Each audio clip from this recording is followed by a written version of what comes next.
Bien, entonces en el día de hoy vamos a comenzar a estudiar un concepto muy importante desde el punto de vista matemático, muy importante dentro de la teoría de ecuaciones diferenciales en general y muy importante para las aplicaciones, que es el concepto de estabilidad.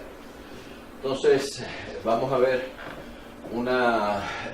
algunos temas que están relacionados con la noción de estabilidad, que son los conceptos en general para una matriz A cualquiera de subespacio estable, subespacio inestable y subespacio central para una ecuación de este tipo. ¿Bien? De hecho ya vimos estos conceptos cuando la matriz A tenía todos los valores propios, reales y diferentes. Entonces se le llamaba subespacio estable al subespacio vectorial generado por los vectores propios correspondientes a los valores propios con negativos. Y se le llamaba subespacio inestable al espacio vectorial generado por todos los vectores propios correspondientes a valores propios positivos. Vamos a ver en general, en ese caso, se podría hablar nada más de los subespacios propios correspondientes a los valores propios, porque tenemos un caso en que todo Rn se ponía como suma directa de los subespacios propios correspondientes a los valores propios de la matriz. Vimos que en general eso no ocurre para una matriz cualquiera, hace falta sustituir los subespacios propios por los subespacios propios generalizados asociados a los valores propios. Y entonces eso, el tener ahora los subespacios propios generalizados, permite generalizar este concepto de subespacio estable e inestable y además de subespacio central. Vamos a definir lo que se llama subespacio central también. Pero vamos a ver primero con qué está asociado este concepto. Este concepto está, los conceptos de subespacio estable, inestable y central están relacionados con la noción de estabilidad. ¿Qué significa estabilidad? Hablamos de estabilidad de una solución de una ecuación diferencial. Vamos a ver un poquito más adelante la estabilidad de soluciones cualesquiera, de ecuaciones diferenciales cualesquiera, no necesariamente lineales, y vamos a estudiar en un contexto general la noción de estabilidad. Pero aquí, en el caso de las ecuaciones lineales, vamos a estudiar la estabilidad de sus soluciones. ¿Qué significa esto? Supongamos que tenemos una solución de esta ecuación, una solución particular x0 en t. ¿Qué significa? Esa solución corresponde a una condición inicial determinada, o sea, tenemos la ecuación x punto igual a bx y en el instante inicial quiero que satisfaga la condición inicial x sub 0 y la solución que corresponde a este problema de Cauchy la voy a denotar por x0 en t, y ya sabemos que x0 en t es precisamente la exponencial de ta evaluada en x0. Bien, entonces esto es una matriz, una nueva matriz cuyas componentes en general varían con el tiempo, son funciones del tiempo y son funciones continuas del tiempo. Entonces, eso quiere decir que si esto es una matriz, en definitiva, esto es una matriz de la forma A11 en T hasta A1n en T y AN1 en T hasta ANN en T, esta es la matriz exponencial de T por A, donde además sabemos que estos A sub i j son sencillamente combinaciones lineales de expresiones del tipo T a la K, son todos los A sub I, J en T, son sumas finitas de combinaciones, vamos a decir así, de por ciertos coeficientes B alfa multiplicados por T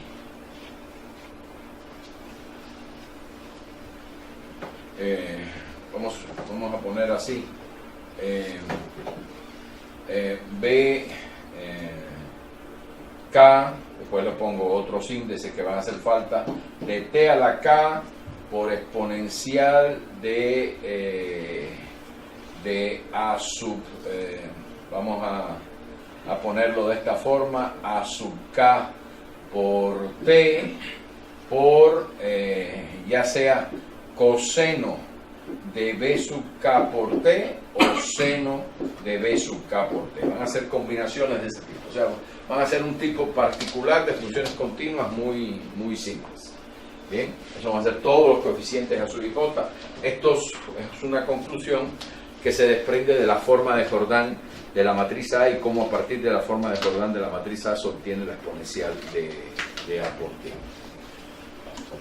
Entonces, como tenemos esto, pues entonces sabemos que esta matriz actuando sobre el vector x0, E a la TA, actuando sobre el vector x0, pues es una función continua de t. Y si es una función continua de t, entonces esa función continua definida en cualquier intervalo compacto es uniformemente continua. Y que sea uniformemente continua, por ejemplo, en el intervalo desde 0 hasta t, eso significa también lo siguiente, que si yo tengo ¿cómo se llama?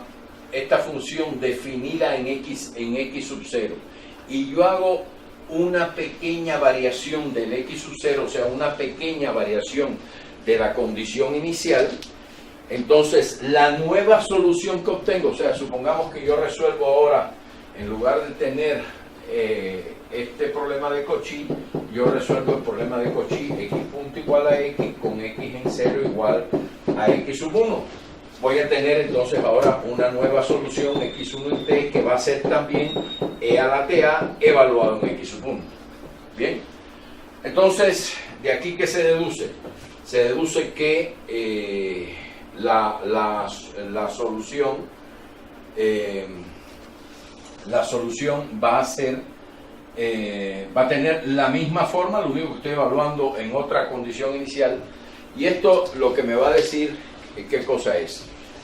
Que si la condición inicial x1 está cerca de x sub 0, entonces si en estos términos de acá todos los a sub k son menores que 0, entonces la solución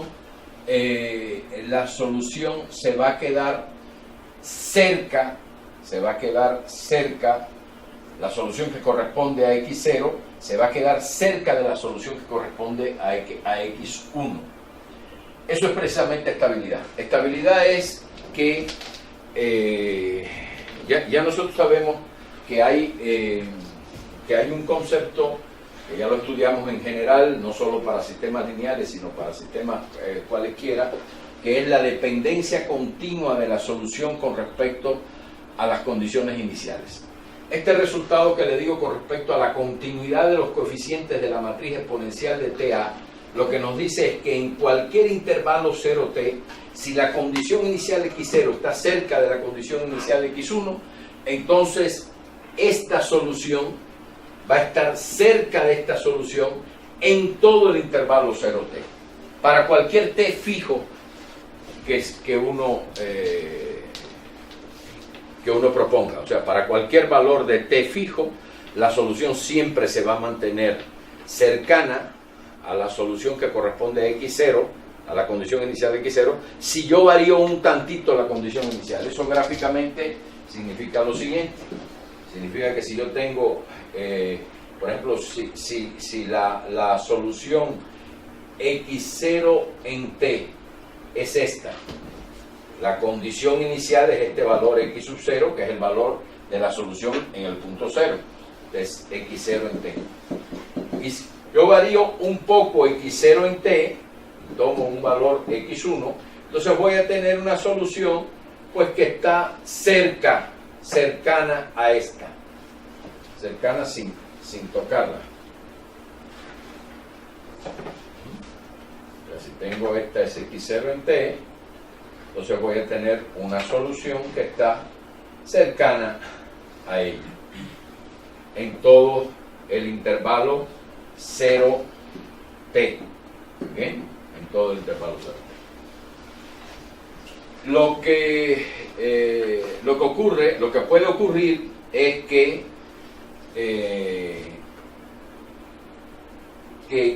cuando el t mayúscula se hace muy grande, las soluciones empiecen a diverger, aun y cuando las condiciones iniciales estén cerca. Esa es la idea esencial de lo que puede ocurrir. Si eso no ocurre, se dice que la solución x0 es estable. Estoy hablando de manera un poco informal. Voy ahora a formalizar un poco lo que significa la noción de estabilidad para una solución de esta ecuación. La noción de estabilidad para una solución de esta ecuación, por ejemplo, para la solución que corresponde a la condición inicial x sub 0, es que vamos a decir que esa solución x0 en t es estable si para todo epsilon mayor que 0 existe un delta que depende del epsilon y en principio depende de la condición inicial que dio lugar a esta solución x0 mayor que 0, tal que si tomo otra condición inicial cercana a x0 en un orden delta, eso implica que la solución que corresponde a x1, que la voy a denotar así por x1 de t, está cercana a la solución que corresponde a x0 para todo t mayor que 0. ¿Bien? Eso es lo que significa estabilidad. Significa que yo pueda encontrar, si yo doy una solución que corresponde a una condición inicial x0 fija, entonces para cual puedo encontrar una vecindad. Si yo fijo un epsilon, un valor de epsilon, puedo encontrar una vecindad de la condición inicial tal que tomando cualquier otra condición inicial en esa vecindad, la solución correspondiente a esa nueva condición inicial está cerca de la solución que de la que yo partí, de la que estoy estudiando su estabilidad, para todo tiempo, en el sentido de que está uniformemente cerca en un orden menor que epsilon, que el epsilon que prefijé inicialmente. Eso es lo que corresponde a la definición de que x0 en t sea estable. No es difícil probar que dadas dos soluciones cualesquiera de una ecuación lineal, las dos son simultáneamente estables o simultáneamente inestables. Lo cual quiere decir que la estabilidad de cualquier solución de una ecuación lineal es equivalente a la estabilidad de una solución fija. Y tomamos como solución fija la solución idénticamente nula. Entonces, si uno demuestra que la solución idénticamente nula de una ecuación lineal es estable, eso quiere decir que cualquier otra solución es estable. ¿Verdad? Entonces, eso es muy fácil concluirlo a partir de la linealidad de estos sistemas de ecuaciones. Entonces, fíjense, uno puede siempre por la dependencia continua de la solución con respecto a las condiciones iniciales, si yo tengo un intervalo 0t cualquiera, con t fijo, yo puedo encontrar, dado un épsilon mayor que 0, yo siempre puedo encontrar una vecindad de x0 de la condición inicial, tal que si tomo x1 en esa vecindad, la solución que corresponde a x1 va a estar uniformemente cerca, en un orden menor que épsilon, de la solución x0 en t. Siempre. Pero en el intervalo 0t. Eso quiere decir que el delta que elijo, ese delta es el tamaño de la vecindad de x0, depende no solo del épsilon, y depende no solo de x0, depende también de t, de la longitud de este intervalo.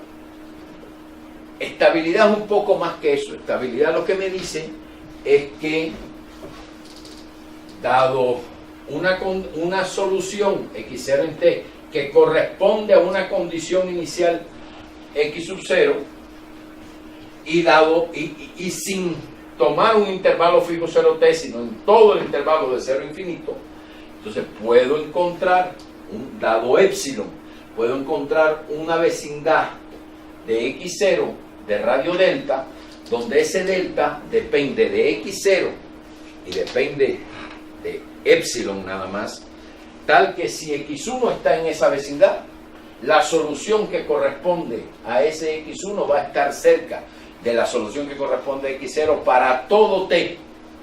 Para todo t. O sea, se va a mantener cerca siempre. O sea, no va a ocurrir esto, no va a haber divergencia. O sea, va a haber un intervalo de radio delta alrededor de x0, tal que todas las soluciones que parten de un x1 en esa vecindad de x0 se mantienen alrededor de la solución x0 en t, se mantienen a una distancia menor que épsilon para todo instante de tiempo. Ese concepto es muy importante, el concepto de estabilidad es muy importante porque las soluciones estables, si yo tengo un sistema de ecuaciones diferenciales que representa un modelo de una situación real, entonces nosotros en ese modelo va a corresponder, las soluciones de ese modelo en principio van a corresponder a situaciones que deberíamos poder observar en la práctica. Pero nosotros vamos a observar en la práctica generalmente aquellas soluciones del modelo que son estables. Porque si varían un poquito las condiciones iniciales nada más y la solución no es estable, nosotros veríamos otra solución que no se comportaría parecida a ella a partir de un cierto instante del tiempo t mayúscula. Y si nosotros la observamos, sabiendo que las condiciones iniciales pueden estar variando, es porque la solución que estamos observando es una solución estable. O sea, nosotros observamos las soluciones estables de los modelos de los sistemas que estamos estudiando. ¿Está bien? Eso es lo que observamos nosotros. Entonces, por eso es importante la noción de estabilidad, porque es que las soluciones inestables generalmente no se observan.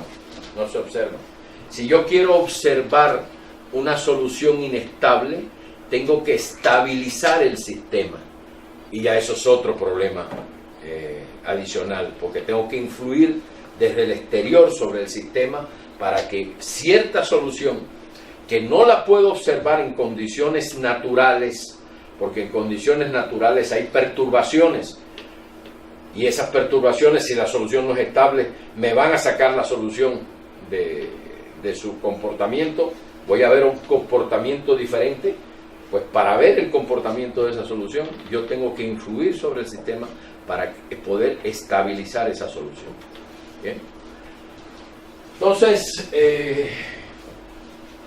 pues esta es la noción de estabilidad. Vamos a continuar viendo esta noción de estabilidad con mucho más detalle y de manera más formal un poquito más adelante. Nada más que quería hacer énfasis en la noción por el hecho de que para los sistemas lineales se tiene que dos soluciones cualesquiera son simultáneamente estables o inestables. Y eso quiere decir que la estabilidad de cualquier solución es equivalente a la estabilidad de una solución particular. Y tomamos como solución particular una solución que siempre tienen todos estos sistemas, que es la solución idénticamente nula. ¿Está claro? Entonces, lo interesante a estudiar en los sistemas lineales es la estabilidad de la solución idénticamente nula, que además es una solución estacionaria del sistema. ¿Está bien? Todos estos sistemas tienen siempre como solución la solución idénticamente nula. Entonces, si uno estudia la estabilidad de la solución idénticamente nula, pues está estudiando la estabilidad de cualquier solución. Y entonces, fíjense, lo que se hace es que se define, para estudiar la estabilidad, lo que se hace es que se define pues lo que se llama los subespacios estable e inestable correspondiente a la solución idénticamente nula. O sea, se definen los subespacios estable e inestable,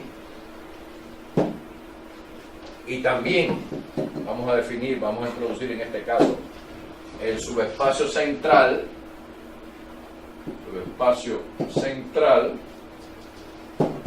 correspondientes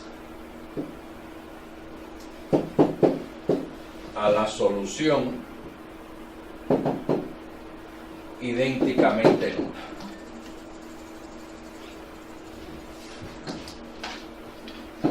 ¿Cómo se hace esto? Pues se consideran todos los valores propios de la matriz A. La matriz A tiene valores propios reales y valores propios complejos. Suponemos que se tienen desde lambda 1 hasta lambda k valores propios reales, y también de ahí en adelante se tienen valores propios lambda k más 1 hasta lambda m, valores propios complejos, todos diferentes. O sea, vamos a considerar los valores propios reales, valores propios complejos, lambda k más 1 hasta lambda m, y sus conjugados, lambda k más 1 conjugado hasta lambda m conjugado. De manera que estos son todos los valores propios complejos.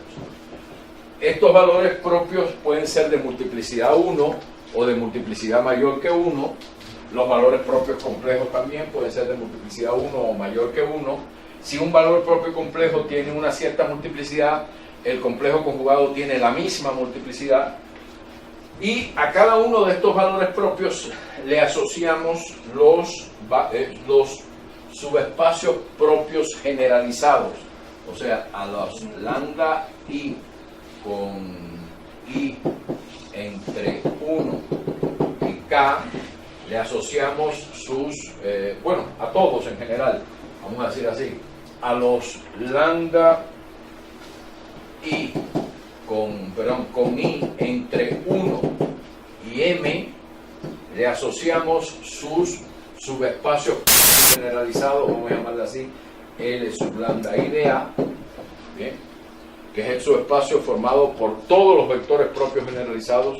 Y recuerden que vectores propios generalizados son todos aquellos vectores X para los que pertenecen al ker de A menos lambda i por la identidad a la k para algún valor de k.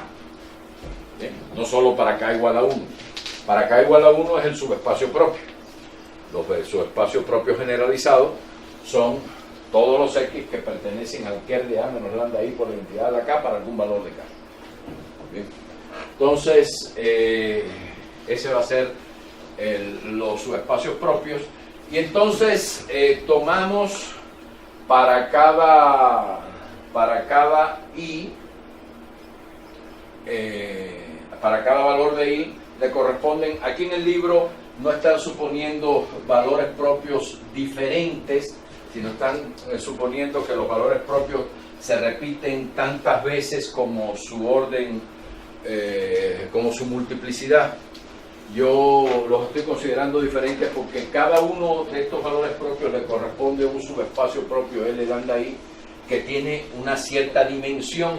Vamos a suponer que la dimensión de este es igual, este tiene dimensión n sub i.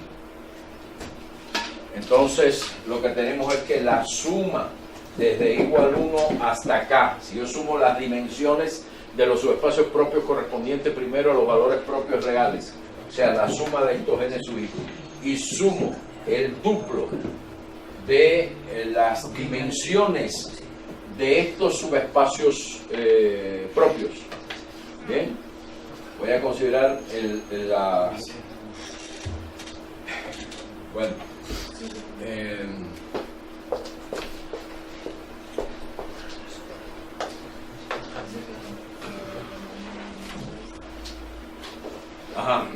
y si considero la suma de el duplo de la suma de las dimensiones desde j igual k más 1 hasta m de las nj, eso es precisamente la dimensión del espacio completo. Es la dimensión del espacio completo. ¿Por qué el duplo? ¿Por qué el duplo? Es que esto ya lo hemos visto en clases anteriores. A cada valor propio real, lambda i con i entre 1 y k, le corresponde su subespacio propio. Y ese subespacio propio va a tener una base que voy a denotar así, v1 i hasta vn sub i. Bien. A cada uno de estos valores propios le corresponde una base que tiene n sub i vectores en la base. Pero a cada valor propio complejo, lambda j con j entre k más 1 y m, suponiendo que estos son todos valores propios complejos diferentes, ellos y sus conjugados, le corresponde ahora también una base que va a ser w1j hasta wn sub j. ¿Bien?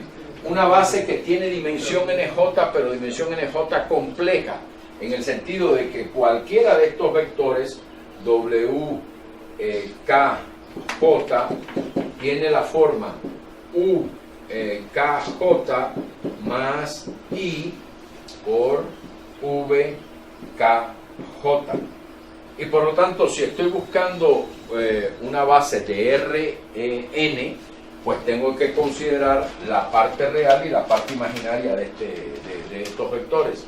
Entonces, finalmente, la base de Rn va a estar formada por todos los vectores propios que son base de cada uno de los subespacios propios generalizados correspondientes a los valores propios reales, y además correspondiente a los valores propios complejos tengo que considerar no la base, porque la base está formada por vectores propios complejos, sino tengo que considerar las partes reales y las partes imaginarias que corresponden a estas bases, y esas partes reales y partes imaginarias, al juntarlas, nos van a dar, junto con los vectores propios correspondientes a los valores propios reales, me dan una base de todo Rn. Por eso aquí aparece, en general, escrito de una manera muy sucinta, que vamos a tener una base formada por todos los vectores propios hasta u sub k reales que corresponden a subespacios propios generalizados correspondientes a los valores propios reales, y además las partes reales e imaginarias de todas las bases complejas correspondientes a los valores propios complejos diferentes que tenga la matriz A. Bien, a todas las bases complejas de los subespacios propios generalizados. Entonces, estos son todos estos términos. Y al final tengo pues toda una base de Rn compuesta por vectores propios generalizados correspondientes a los valores propios, ya sean reales o complejos. Y entonces se forma lo que se llama el subespacio estable, el subespacio central y el subespacio inestable. ¿De qué forma? El subespacio estable va a ser el subespacio vectorial que está generado por todos los vectores de esta base que correspondan a valores propios con parte real menor estrictamente que 0. ¿Bien? Corresponden a valores propios con parte real menor estrictamente que 0. O sea, aquellos valores propios reales que tienen parte real, que son menores que 0, y los complejos que tengan parte real menor que 0. Como todos los vectores propios generalizados que corresponden a una base de los subespacios propios correspondientes a esos valores propios, los uno todos, y considero el espacio vectorial generado por ellos. Ese espacio vectorial, que va a ser un subespacio vectorial de todo Rn, le llamo subespacio estable. De la misma manera defino el subespacio central como el espacio que va a estar generado, el espacio vectorial que está generado por todos los vectores propios generalizados que corresponden a valores propios que tienen parte real 0. O sea, si el valor propio es real y si hay algún valor propio 0, voy a considerar los subespacios propios generalizados correspondientes a ese valor propio 0. Y además a todos los demás valores propios complejos que tengan parte real 0, o sea, que estén sobre el eje imaginario. Considerar todos los vectores propios generalizados que corresponden a todos los valores propios que están sobre el eje imaginario. Considero el espacio vectorial generado por esos vectores propios generalizados y eso me da el subespacio central. Y el subespacio inestable va a ser el que está generado por los vectores propios generalizados que corresponden a valores propios que tienen parte real mayor estrictamente que 0. ¿Bien? Por ejemplo, miren, en el caso de que tomemos esta matriz, en este problema, en esta ecuación diferencial, en este sistema de ecuaciones diferenciales, en ese caso se pueden ver que los valores propios son menos 2 más i, menos 2 menos, y menos 2 menos i, son los valores propios complejos. O sea, este valor propio y su conjugado, menos 2 más i, menos 2 menos i, y además 3. ¿Bien? Son los dos valores propios.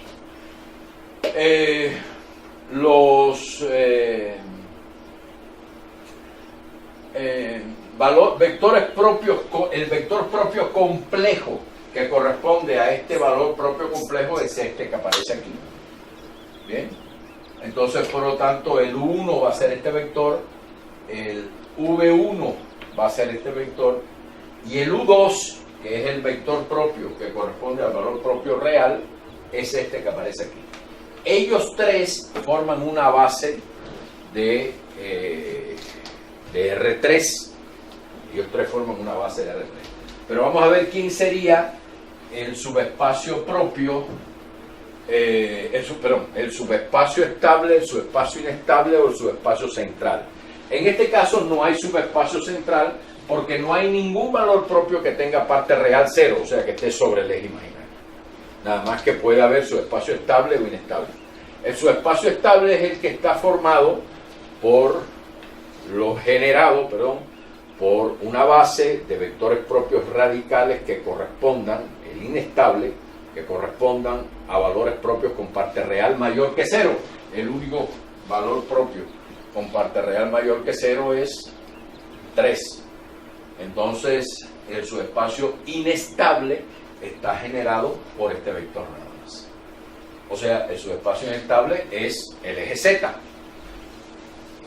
Está generado por el vector 0, 0, 1. mientras que el subespacio estable, que es el que está generado por los vectores propios generalizados, correspondiente a valores propios con parte real menor que 0, que son estos, es el espacio que está generado por este vector y este vector. Y el espacio generado por este vector y este vector es el plano XY. ¿Claro? O sea, el plano XY es el subespacio estable y el eje Z es el subespacio inestable del sistema que corresponde a esta matriz. Estable e inestable se dice para la solución idénticamente nula. Ahora voy a explicar por qué para la solución idénticamente nula. Bien, si uno ve el espacio de fase, efectivamente lo que ocurre es que para cualquier condición inicial que esté sobre el plano XY, que es el espacio estable, la solución que parte de esa condición inicial va a converger al origen, o sea, a la solución idénticamente nula. ¿Bien? O sea que partiendo de cualquier condición inicial aquí, me voy a ir hacia la solución idénticamente nula.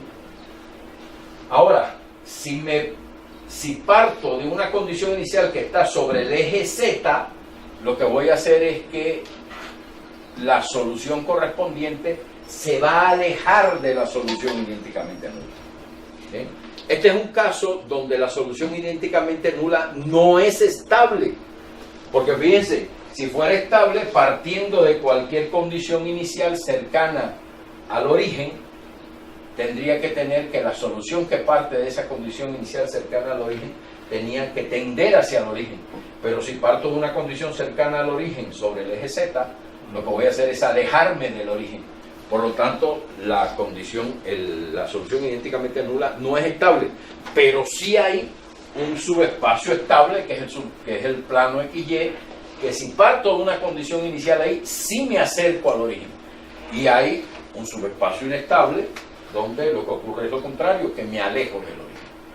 Si parto de una condición inicial en cualquier otro punto en el espacio que no esté ni sobre el eje Z ni sobre el plano XY, lo que voy a hacer es que me voy a ir enroscando alrededor del eje Z, lo cual quiere decir que si yo proyecto esta solución sobre el plano XY, voy a ver que la proyección se acerca al origen, pero si la proyecto sobre el eje Z, voy a ver que me alejo del origen. Claro, es lo que ocurre.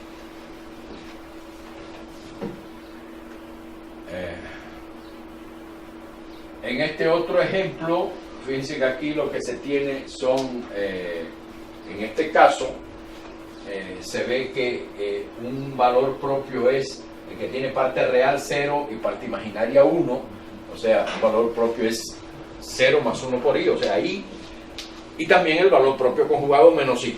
¿Bien? Y el otro valor propio es 2. Entonces, este es un caso donde al valor propio i le corresponde un vector propio generalizado complejo, que es u sub 1 más ib sub 1. Ya aquí están separados la parte real y la imaginaria.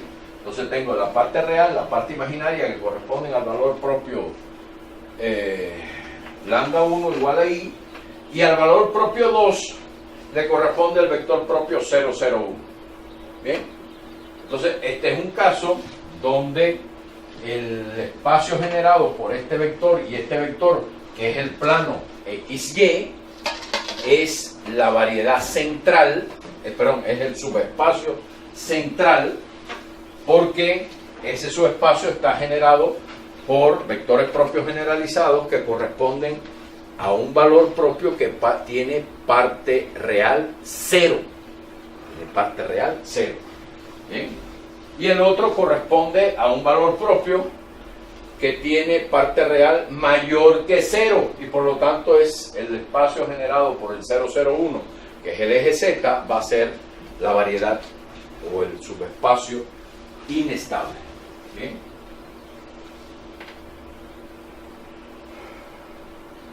Fíjense, en este caso el plano XY es el subespacio central y el eje Z es el subespacio inestable. Si parto de una condición inicial sobre el eje Z, la solución va a estar todo el tiempo sobre el eje Z y me voy a alejar de él. Si estoy sobre el subespacio central, o sea, sobre el plano XY, las soluciones, parto de cualquier condición inicial, las soluciones no van a converger al origen, pero se van a mantener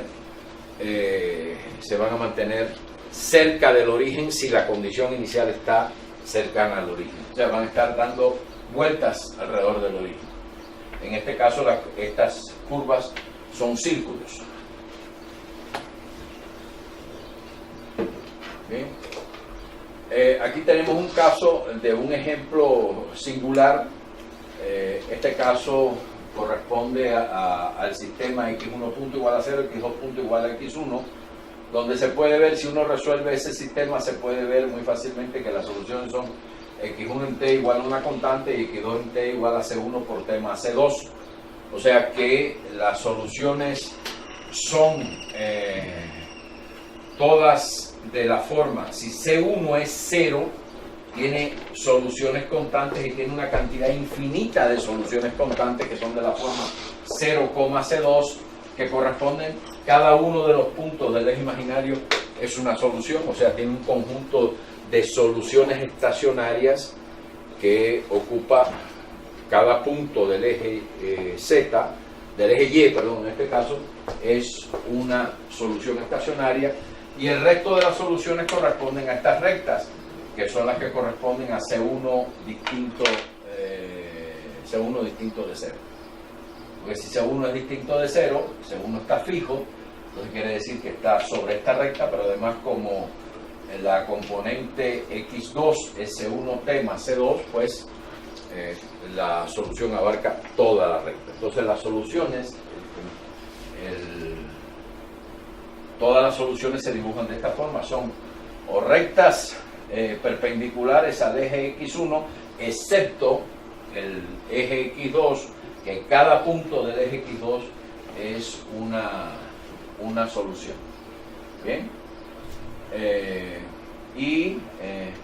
Obviamente si C1 es positivo, entonces la dirección de recorrido de la solución es hacia arriba, y si C1 es negativo, la condición de recorrido es hacia abajo. Bien. Entonces este es un caso particular donde aquí el único vector propio que hay, en este caso el único valor propio que hay es lambda igual a 0, ¿verdad? Lambda igual a 0, y por lo tanto si ahí uno busca en ese caso un vector propio correspondiente a lambda 0 es 0,1, y el otro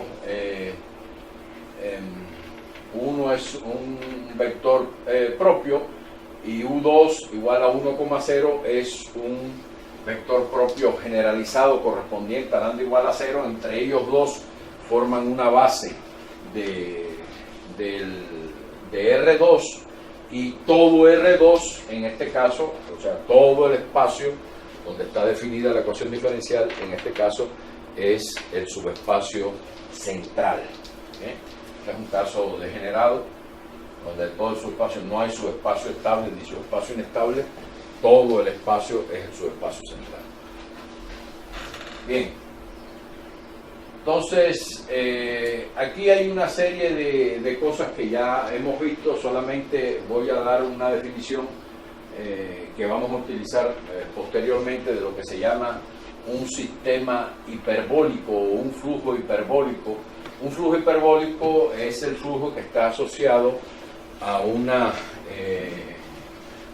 ecuación diferencial en la cual la matriz A no tiene valores propios con parte real 0, o sea que todos sus valores propios tienen parte real mayor que 0 o menor que 0. Bien, o sea que solo hay subespacio estable y subespacio inestable, nada más. Eso es lo que se llama un flujo hiperbólico, y asociado a la matriz A, y el sistema de ecuaciones diferenciales correspondientes se llama un sistema hiperbólico. Bien. Entonces, miren, aquí hay una serie de resultados que no voy a meterme en las demostraciones explícitas porque son verdaderamente elementales. Los dos resultados fundamentales que se van a ver son el siguiente. Si yo tomo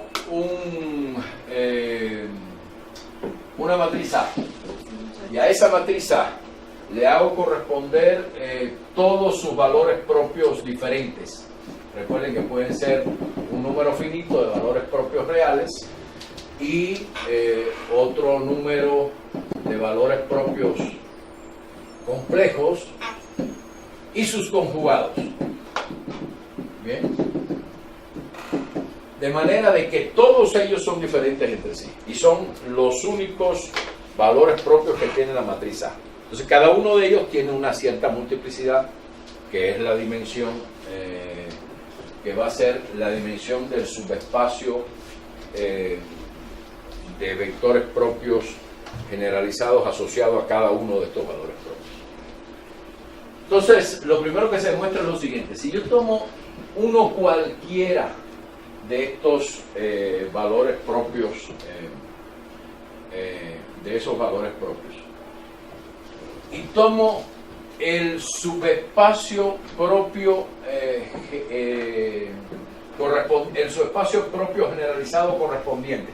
Por ejemplo, vamos a tomar un valor propio real y tomo el subespacio propio generalizado correspondiente, el de lambda j de A. Entonces, a esto es lo que están denotando por E ahí en el lema. Entonces, ese subespacio es invariante por el operador, por la matriz A. O sea, A de E está contenido en E. ¿Bien? La demostración de eso es muy simple. O sea, si yo tomo una base V1, VK de vectores propios generalizados de E, entonces cualquier elemento de E es una combinación lineal de elementos de esa base. Si tomo A de V, es por la linealidad de A, se tiene esa expresión para A de V, pero como para cada VJ, para cada uno de los elementos de la base, se tiene precisamente por ser una base del subespacio propio generalizado. Eso quiere decir que para cada uno de ellos hay una potencia de A menos lambda I que se anula en ese vector. Pero si hay una potencia que se anula en el vector, eso quiere decir que A menos lambda I en VJ es un VJ mayúscula que pertenece al ker de A menos lambda I a la KJ menos 1. Eso está claro. Porque si yo aplico ahora A menos lambda I a la KJ menos 1, aquí me va a quedar A menos lambda I a la KJ, y A menos lambda I a la KJ en VJ sabemos que es 0. Entonces al menos lambda I a la KJ menos 1 en VJ también va a ser 0. Por lo tanto, este VJ también pertenece al ker de una potencia de A menos lambda I por la identidad. Y si pertenece a una potencia de A menos lambda I por la identidad, eso quiere decir que este señor, el VJ mayúscula, también pertenece al subespacio propio generalizado correspondiente a lambda J. Y si pertenece a ese subespacio, eso de aquí sale que A de VJ es igual a lambda VJ minúscula más VJ mayúscula. Pero si el VJ minúscula y el VJ mayúscula, los dos están en el subespacio propio generalizado, esa combinación lineal de ambos también está. Eso quiere decir que A de VJ pertenece al subespacio propio generalizado para cualquier elemento de la base que tomemos de ese subespacio. Pero si A de VJ pertenece a ese subespacio, entonces para cualquier V del espacio lo que voy a tener es esta sumatoria. Si este A de VJ pertenece a E, esa combinación lineal pertenece a E, por lo tanto A de V pertenece a E. Con eso demostramos que si V está en E, A de V también está en E, o sea que se tiene esta inclusión. Bien. El resultado más importante es que, bueno, este es un resultado que ya hemos comentado, que todo Rn se escribe como suma directa de los subespacios propios generalizados. Si yo agrupo esa suma directa en la suma directa de los subespacios propios que corresponden a valores propios con parte real menor que 0, pues tengo el subespacio estable. Si agrupo por otra parte todos los subespacios propios generalizados que corresponden a valores propios con parte real mayor que 0, tengo el subespacio inestable. Y si agrupo por otra parte los que corresponden a valores propios con parte real 0, pues tengo el subespacio central. Por eso todo Rn se escribe como suma directa de estos tres subespacios. ¿Bien? Y ese resultado es importante porque ese resultado permite demostrar este otro que es fundamental, que es que no solo A de E está contenido en E, sino E a la TA de E también está contenido en E. ¿Bien? Este otro resultado. O sea que el exponencial de TA evaluado en E está contenido en E. ¿Y eso qué quiere decir? Eso quiere decir, como las soluciones de la ecuación x punto igual a de x, con x en 0 igual a x sub 0, son de la forma E a la TA evaluada en x0, eso quiere decir que si la condición inicial está en el subespacio estable, se mantiene todo el tiempo dentro del subespacio estable. O sea, si esta condición inicial, si x0 pertenece a ES o pertenece a EU, que es el subespacio inestable, o pertenece a EC, que es el subespacio central, entonces esto implica que E a la TA en x0 para todo t se mantiene siempre en el estable o en el inestable o en el central, dependiendo de que la condición inicial esté en alguno de ellos. ¿Ven? Por eso es que precisamente aquí se tenía, en estas gráficas, se tenía que cuando la condición inicial estaba en el subespacio central, la solución correspondiente todo el tiempo se mantiene en el subespacio central. Cuando la condición inicial está en el subespacio inestable, la solución se mantiene todo el tiempo en el subespacio inestable. Igual acá, en este otro, cuando la condición inicial está en el subespacio estable, la solución correspondiente se mantiene todo el tiempo en el subespacio estable, que en ese caso es el plano X. ¿Bien? Ese es el resultado.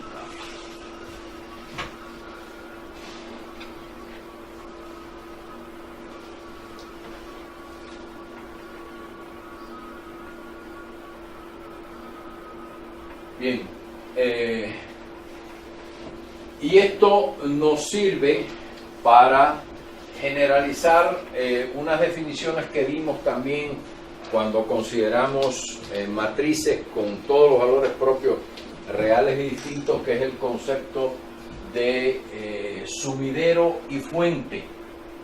Sumidero y fuente, que los vimos en el caso también en particular en el caso de matrices bidimensionales. Y ahora podemos decir que si todos los valores propios de la matriz A tienen partes reales negativas, si todos tienen partes reales negativas, entonces vamos a decir que el origen es un sumidero, porque en ese caso, para cualquier condición inicial que yo tome, la solución correspondiente va a converger al origen. Y el origen se convierte en un sumidero, en un atractor de todas las soluciones. ¿Bien? Mientras que si las partes reales de todos los valores propios son positivos, entonces el origen es una fuente, en el sentido de que todas las soluciones se alejan del origen, como si del origen estuvieran saliendo líneas del campo. ¿Sí?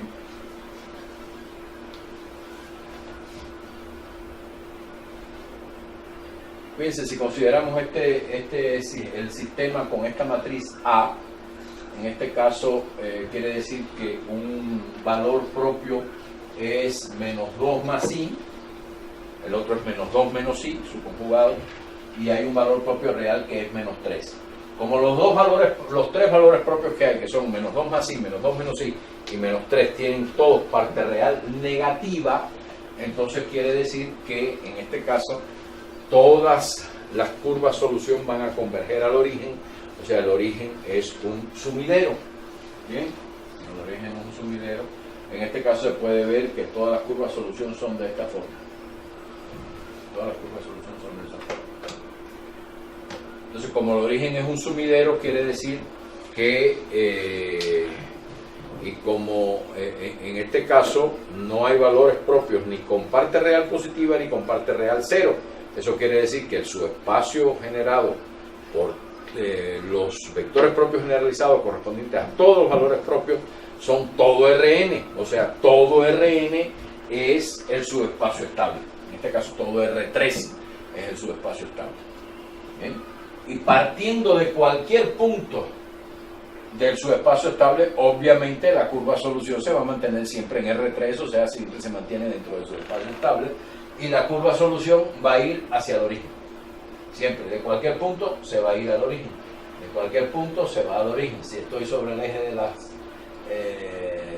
X3, me voy hacia el origen.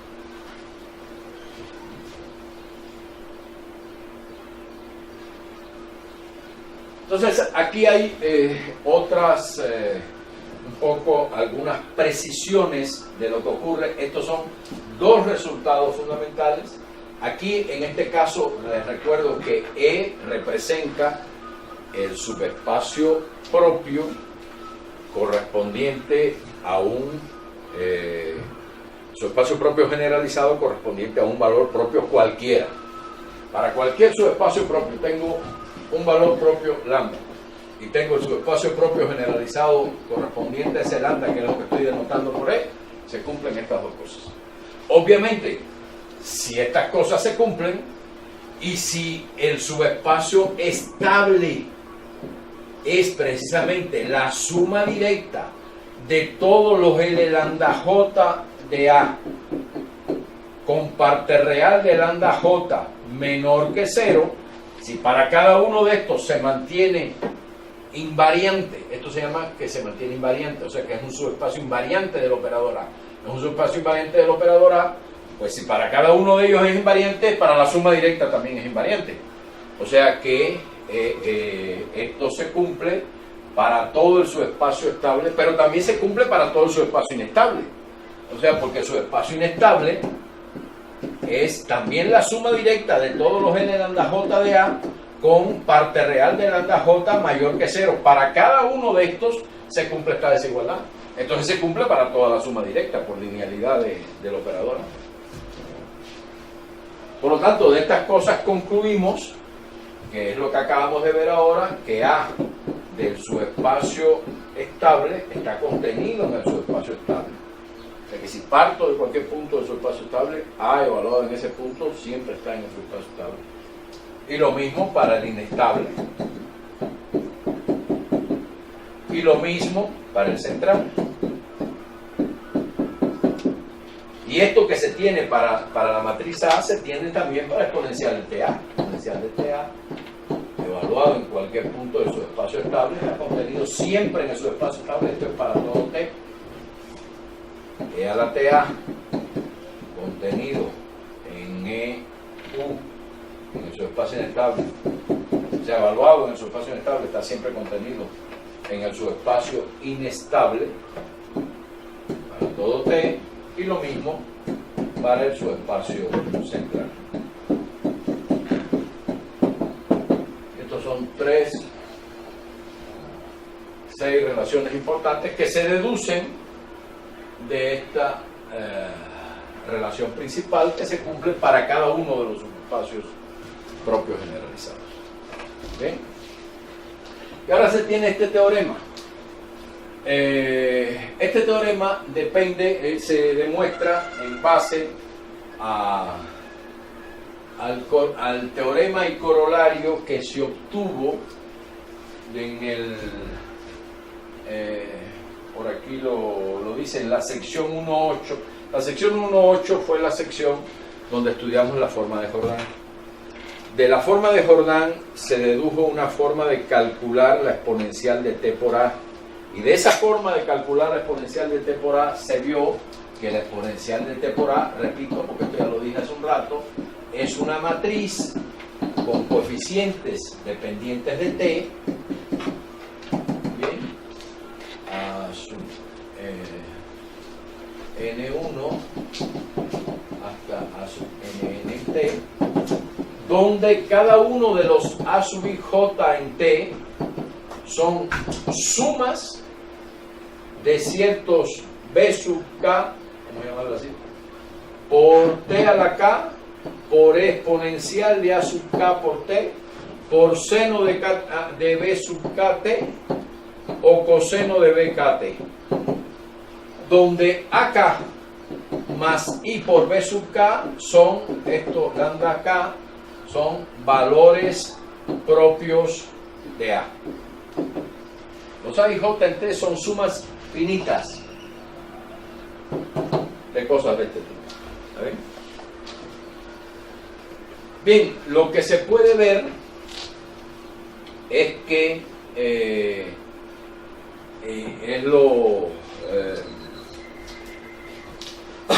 hay dos cosas importantes que se pueden concluir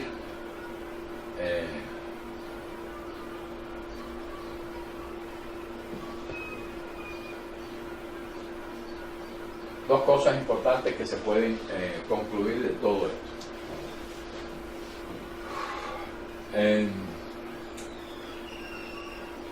Y lo que les voy a decir es algo un poco más general que lo que aparece aquí en estos teoremas, aunque no lo voy a demostrar formalmente con todo lujo de detalles, pero intuitivamente es muy claro.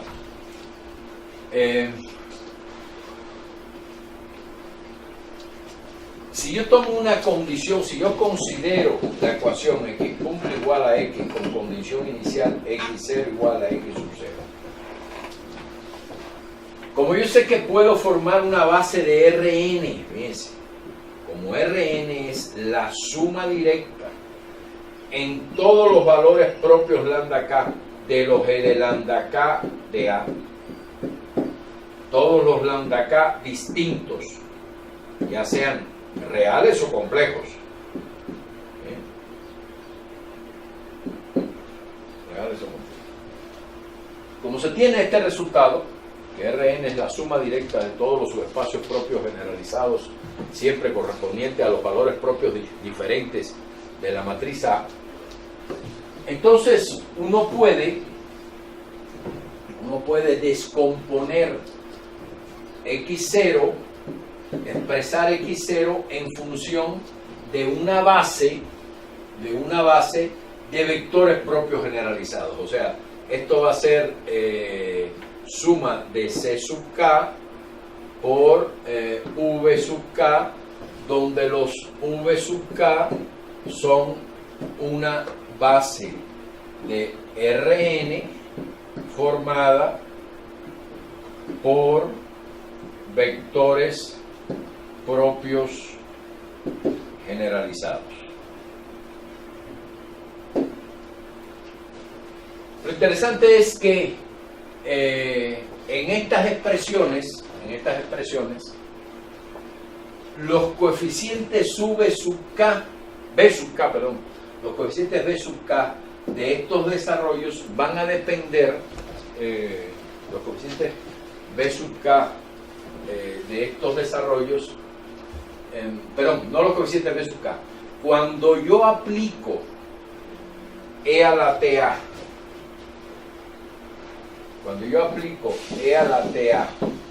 lo aplico a X0, ¿bien? Entonces de aquí me va a salir que esto es la suma de C sub K por E a la TA en V sub K, donde V sub K son una base de Rn formada por vectores propios generalizados. Pero es que estas cosas de aquí, como estos V sub K pertenecen a un cierto subespacio propio generalizado, ya sabemos que exponencial de TA evaluado en ese subespacio propio generalizado está contenido en el subespacio propio generalizado. O sea, esto es un elemento del subespacio propio generalizado. ¿Qué quiere decir eso? Que si el X0 tiene componentes nada más en un conjunto finito de subespacios propios generalizados, la solución correspondiente también va a tener componentes nada más para todo instante de tiempo t, o sea, para todo valor de t, de la variable t, va a tener componentes nada más en esos subespacios propios generalizados. En esos subespacios propios generalizados. ¿Bien? Eso es lo que se tiene. Por lo tanto, si por ejemplo la condición inicial está en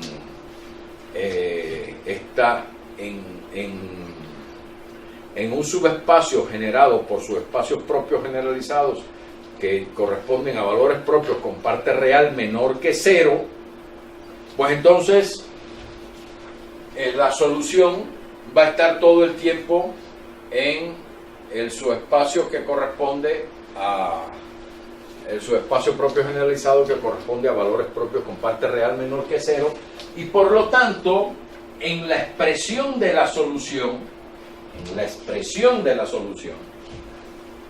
lo que voy a tener van a ser en la expresión de la solución, o sea, cuando evalúe E a la TA en X0,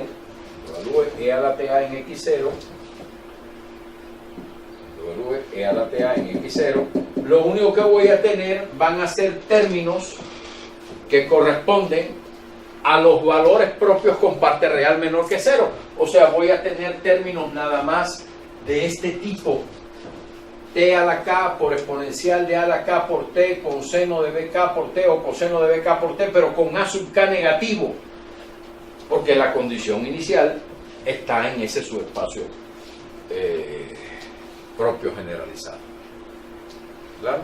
O sea, si la condición inicial corresponde, está dentro de Rn, fijémonos en esta descomposición de nuevo,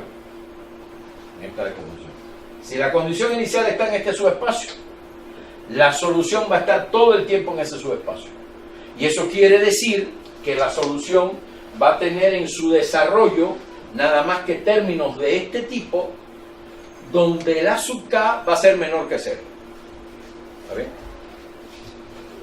Y si la solución pertenece a la condición inicial, está en el subespacio central, la solución va a estar todo el tiempo en el subespacio central. Quiere decir que va a tener nada más que términos de este tipo que van a corresponder a sub k igual a 0. Nada más. Y si está en el subespacio inestable, la condición inicial, entonces la solución va a estar todo el tiempo en el subespacio inestable. O sea, va a corresponder a combinaciones, o sea, cada una de las componentes de la solución X en T va a corresponder a términos de este tipo que van a tener nada más que exponenciales con a sub k positivas. ¿Bien? Entonces, siempre las soluciones X en T, cualesquiera, van a tener cada una de sus componentes, va a ser una suma de cosas de este tipo con exponenciales de a sub k, con a sub k positivo, negativo o 0. Así van a ser. ¿Está bien? Cuando A sub k sea real, fíjense, cuando el valor propio sea real, entonces B sub k es 0. Por lo tanto, las que correspondan a seno de B sub k por t van a ser ceros.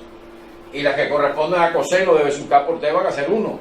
O sea, no aparece esto, no aparece, o sea, las que parezcan seno de B sub k por t van a ser 0, y las que parezcan coseno de B sub k t van a ser 1, o sea, nada más que van a ser de este tipo, si el valor propio es real. Si el valor propio es real positivo, entonces va a tener una exponencial positiva, y eso va a tender a infinito muy rápido. Si el valor propio es real negativo, pues puede tener una exponencial negativa y va a tender a 0 muy rápido. Bien, pero en general, cuando estoy, lo que se puede demostrar es lo siguiente: si la solución, que es esto, exponencial de AT en X0 es la solución, cuando t tiende a menos infinito tiende a 0, bien,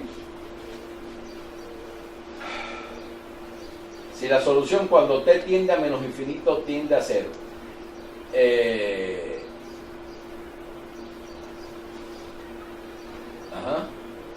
y para x0 distinto de 0 este límite es infinito, es porque todos los valores propios tienen que tener parte real positiva.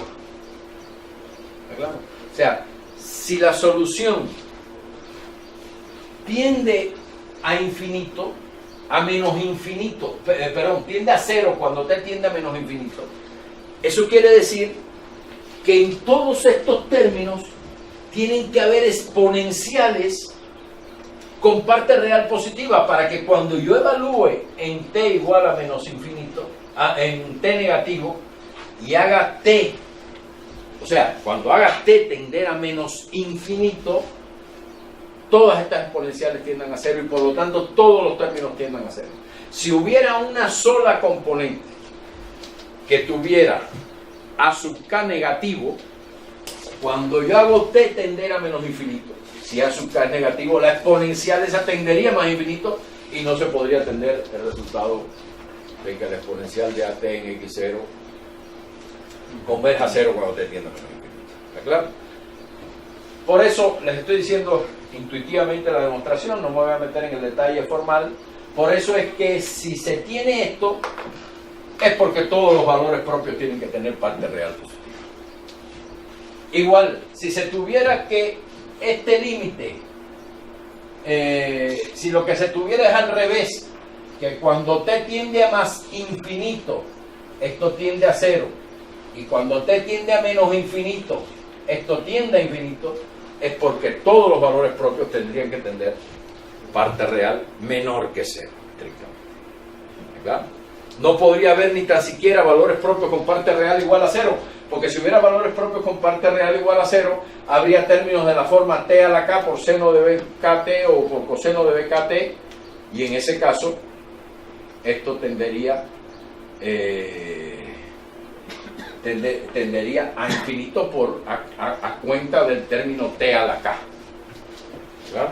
O por lo menos sería un término oscilante que tendría una amplitud creciente, término oscilante con una amplitud creciente, porque fíjense, es para todo x0. Si yo podría elegir aquel x0 en el cual la componente que tuviera el término t a la k con a sub k igual a 0, o sea, este no aparecería, aparezca en el desarrollo de la solución. Entonces, si aparece en el desarrollo de la solución, ya ese término me va a dar un término oscilante y no me va a dar algo que converja a 0 cuando te tiene. ¿Verdad? Entonces, si esto ocurre, es porque todos los valores propios tienen parte real positiva. Si ocurriera al revés, si cuando t tiende a más infinito esto tiende a 0, es porque todos los valores propios tendrían que tener parte real negativa. Y lo que se demuestra es que estas dos cosas son equivalentes, porque obviamente de aquí para allá es trivial por la expresión que tiene la solución, y también se tiene la equivalencia con esto. ¿Por qué? Porque ¿qué significa que e a la at en x0 sea menor o igual que una constante por e a la ct por módulo de x0? Mire, si todos los valores propios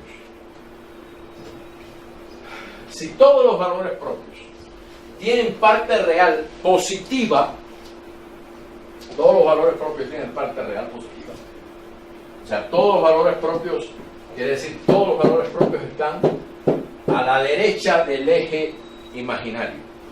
Bien, entonces, todas las componentes de la solución, que son las componentes de la exponencial de AT evaluada en X0, que esa es la solución. Esto lo que quiere decir que todas las componentes de la solución están acotadas por algo de este tipo. Claro que están acotadas por algo de ese tipo, porque el módulo de esto es menor o igual que la norma de la matriz E a la T por el módulo de X0. ¿Bien? Pero la norma de la matriz E a la T es el supremo de los módulos de los A y J.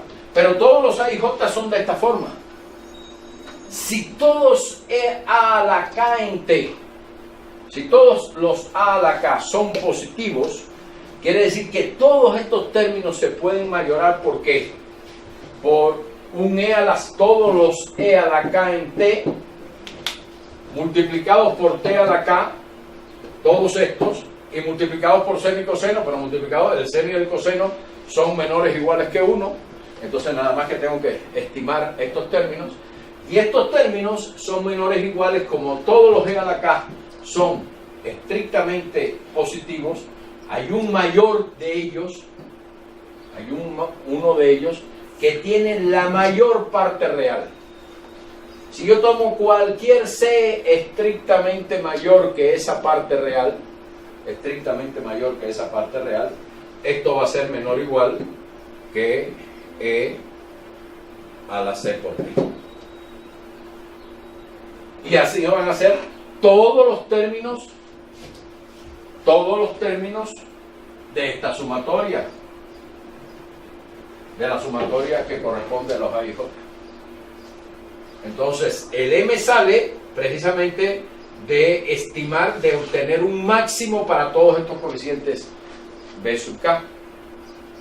Ese máximo me va a dar precisamente este valor de M. ¿Y por qué ocurre esto? Porque como todos los valores propios tienen parte real mayor que 0, hay uno que tiene la menor parte real posible. ¿Bien? Y si hay uno que tiene la menor parte real posible y tomo un A estrictamente menor que la menor parte real de todos ellos, entonces para ese A se va a cumplir que todos los términos de la sumatoria son mayores o iguales que exponencial de AT. El M sale precisamente de tomar un ínfimo de alguna manera de todos los coeficientes B sub K que aparecían en la sumatoria. Entonces uno obtiene este resultado donde el C es una cota de la parte real, de la mayor parte real que tenga un valor propio, una cota superior, y el A es una cota inferior de la menor parte real que tenga el valor propio. ¿Bien? Una cota inferior.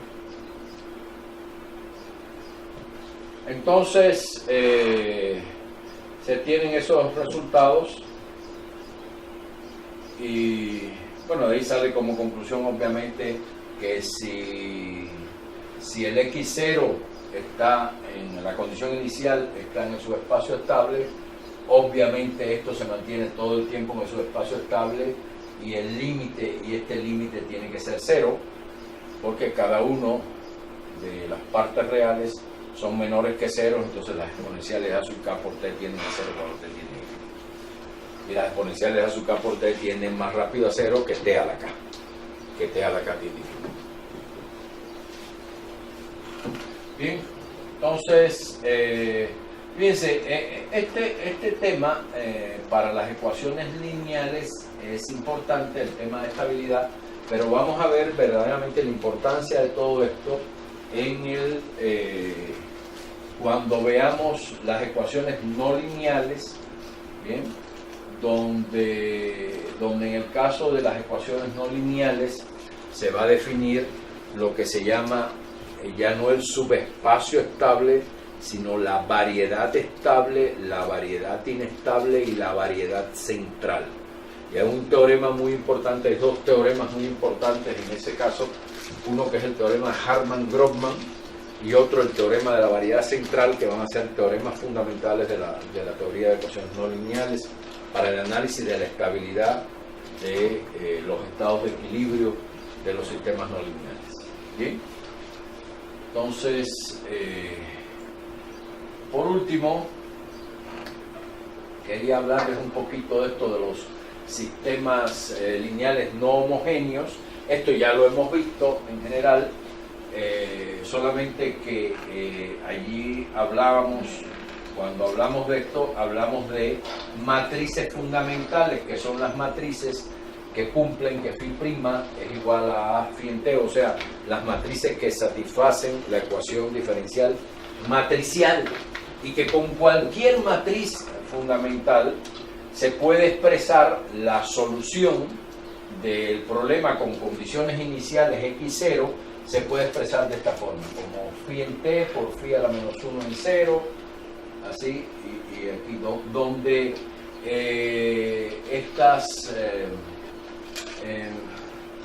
donde además se construye esta matriz phi en t compuesta con phi a la menos 1 en tau, ese phi en t compuesta con phi a la menos 1 en tau fue lo que nosotros denotamos como k en t, tau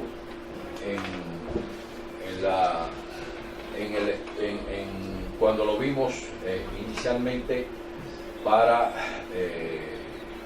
los sistemas de ecuaciones lineales con coeficientes cualesquiera. Nosotros vimos este resultado no solo se cumple para las matrices con coeficientes constantes, o sea, para los sistemas lineales con coeficientes constantes, sino para sistemas lineales con coeficientes cualesquiera, donde la matriz fundamental es una matriz que está formada por un sistema fundamental de soluciones, donde las columnas son un sistema fundamental de soluciones de la ecuación x punto, del sistema de ecuaciones x punto igual a de t por x. ¿Okay? Entonces, o sea, un sistema fundamental de soluciones de esta ecuación, de ese sistema de ecuaciones, permite construir lo que se llama una matriz fundamental phi en t, que es una matriz que tiene como columnas el sistema fundamental de soluciones de esta ecuación. Y cuando se tiene una matriz fundamental, se puede construir también lo que se llama la matriz de impulso, que es esta, y con la matriz de impulso se puede expresar también la solución general de la ecuación del sistema de ecuaciones no homogéneo, cuando la condición inicial en 0 es x sub 0. Y entonces esa expresión, ya la habíamos visto, es esta, ¿bien? Y lo que se puede demostrar muy fácilmente es que dos matrices, eso ya lo vimos también, que dos matrices fundamentales cualesquiera se diferencian entre sí en una matriz con determinante distinto de 0, una matriz invertible. O sea que si tengo una matriz fundamental phi1 en t y otra matriz fundamental phi2 en t, es porque esta compuesta con una cierta matriz con coeficientes constantes c. Lo interesante es que una matriz fundamental es solución, es cualquier solución de esta ecuación matricial. Pero en el caso de que el sistema que tenemos sea un sistema con coeficientes constantes, entonces ya sabemos que una solución matricial de ese sistema es la matriz phi0 en t, vamos a llamarla así, igual a exponencial de t por a. O sea, exponencial de t por a, en el caso de sistemas con coeficientes constantes, es una matriz fundamental del sistema. Y por lo tanto, cualquier otra matriz fundamental phi en t se escribe como exponencial de t por a compuesta con c, donde c es una cierta matriz invertible, o sea, una matriz con determinante distinto de 0. Bien, precisamente exponencial de a por t, de t por a, es la solución de esta ecuación matricial que satisface que en cero es igual a la identidad. Y cualquier otra matriz fundamental se tiene que expresar entonces de la forma exponencial de A por T compuesta con C. ¿Bien?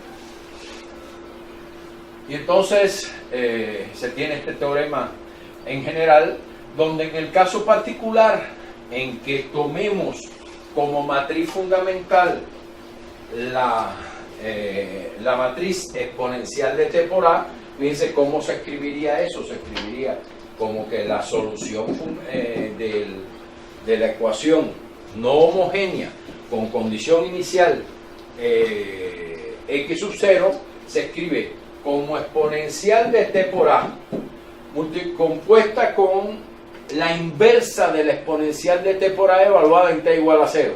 Pero es que la inversa de exponencial de T por A es exponencial de menos T por A. Ya hemos visto eso. Evaluada en T igual a 0 es exponencial de menos 0 por A, que eso es la identidad. Y la compuesta de exponencial de T por A con la identidad es exponencial de T por A.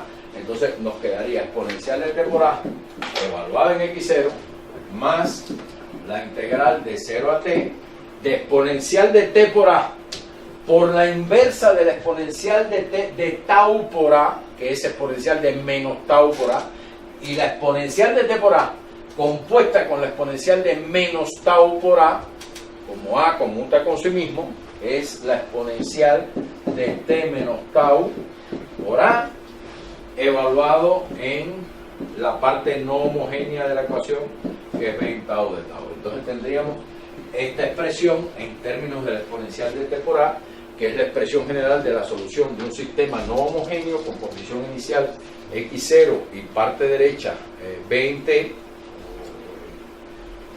cualquiera, cuando el sistema tiene coeficientes constantes.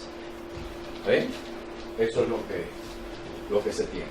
Aquí hay un ejemplo interesante, vamos a verlo.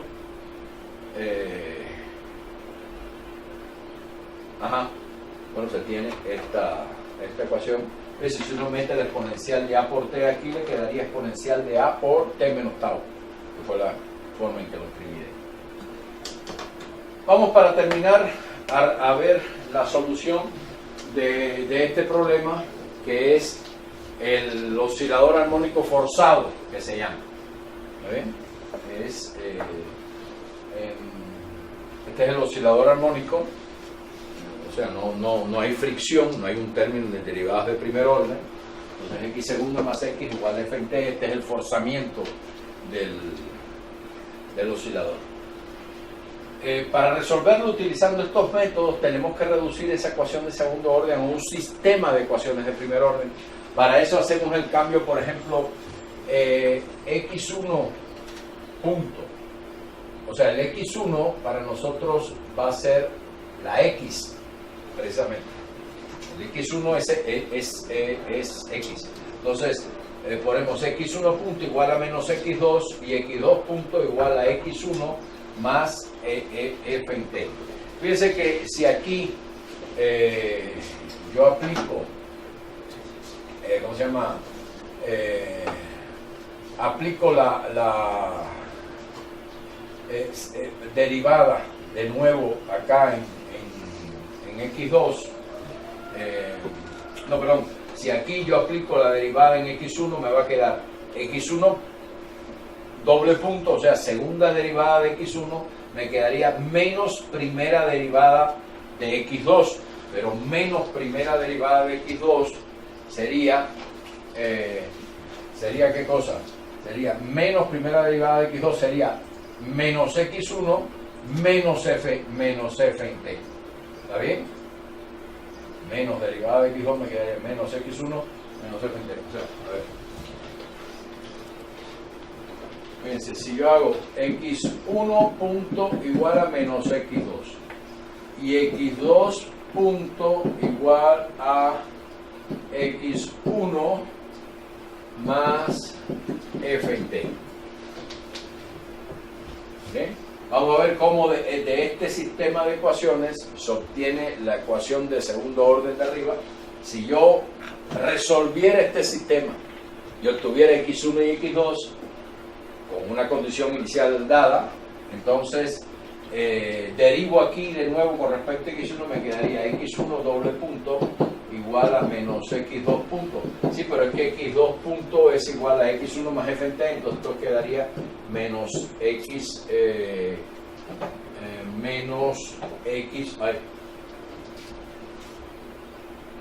quedaría menos x1 punto menos f en t. ¿Bien?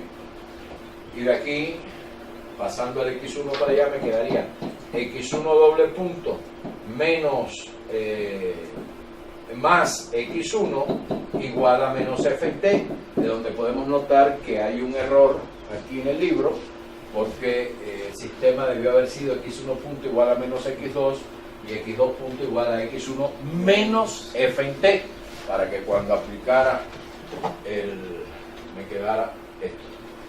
Con lo cual quiere decir que si yo resuelvo este sistema,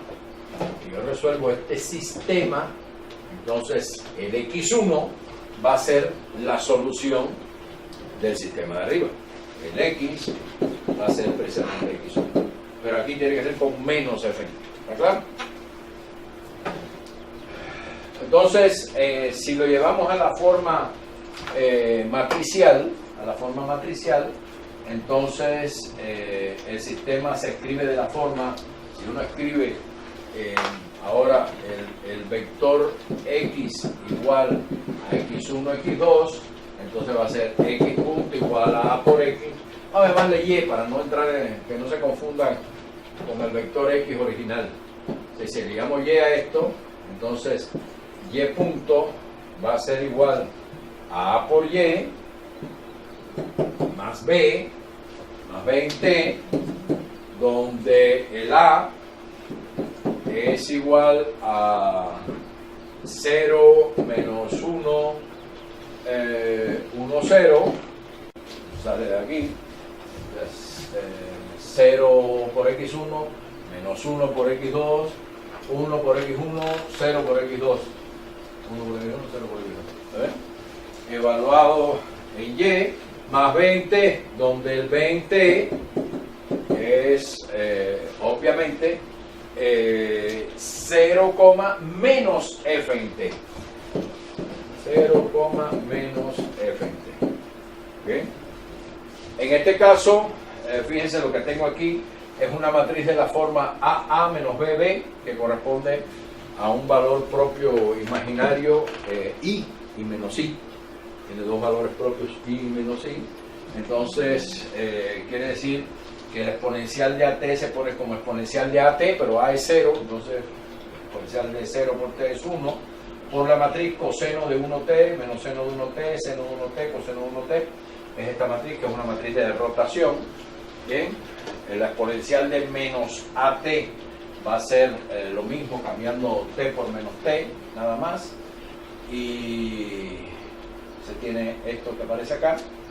Y entonces la solución, según la fórmula que vimos antes, que es esto, xt igual a esto que aparece aquí, va a ser rnt en x0 más rnt por esta matriz. Lo único que hay que es sustituir f por menos f. Sustituyendo f por menos f, aquí lo único que tendría que poner aquí sería un signo menos, nada más. Y entonces la solución es x1, la solución en x en t correspondería a la componente x1, y la componente x1 de esta solución matricial correspondería a este término, donde lo único que tenemos que hacer es cambiar f por menos f, aquí iría un signo menos. Bien, y la condición inicial va a ser como x1, fíjense, x1 a ver,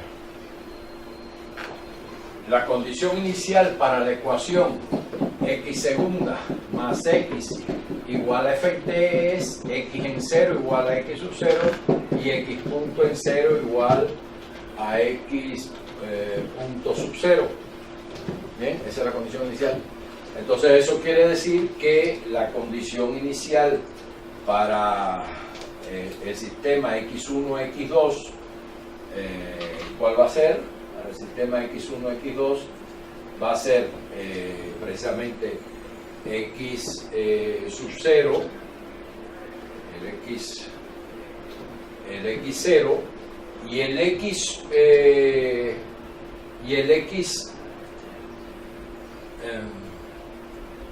a ver, tengo que dar la condición inicial para x1 en 0 y x2 en 0. Bien, entonces el x1 es el x, entonces x1 en 0 va a ser el x sub 0 y el x2 en 0, que va a ser menos x1 punto, el x2 en 0 es el menos x1 punto en 0, o sea, menos x punto en 0, y va a ser igual a menos x0 punto. Claro, porque x0 punto es x0.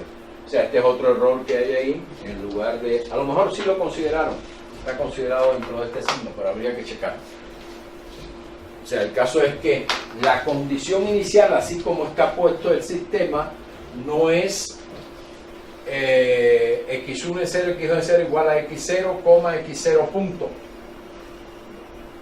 sino realmente es x0, menos x0 punto. ¿Bien? Habría que checar si ahí se consideró x0 y menos x0 punto, o si se consideró nada más que solo el x0 punto, el x0 punto. ¿Bien? Aquí sí habría que cambiar el f en t por menos f en t, y se tendría esa es la solución que tendríamos si hubiéramos resuelto el sistema con los métodos usuales de resolución de las ecuaciones de segundo orden. Bien, entonces bueno, con eso terminamos esta parte.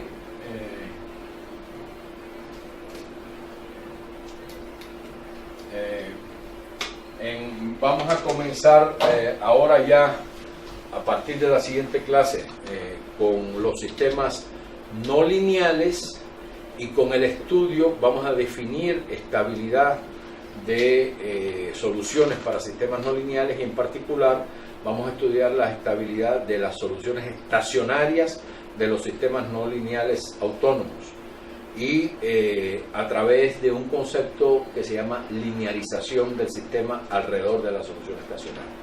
Entonces eso es lo que vamos a ver. O sea, vamos a comenzar en la siguiente clase en la página 101 de este libro de Perl. Muchas gracias.